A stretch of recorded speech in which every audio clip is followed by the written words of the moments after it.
I'm Amanda Miller from Houlihan Lawrence at 66 Cherry Valley Road in Greenwich, Connecticut.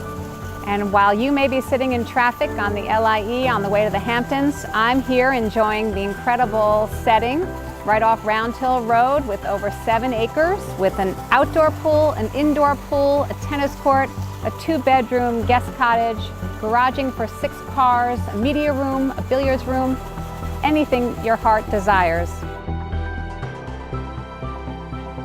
The architect for this home was Ulrich Franzen, a German architect who was known for skywalks. And I find it amazing that one of the buildings that he designed is Hunter College on Lexington Avenue, which also has the entry to the subway on 68th Street. A modernist architect who also did the world headquarters of Philip Morris Companies on Park and 42nd Street. I think it's kind of extraordinary to have a home designed by such an experienced and world-class architect. This type of compound, so private and modern with so many amenities, is rare on the market in Greenwich, Connecticut.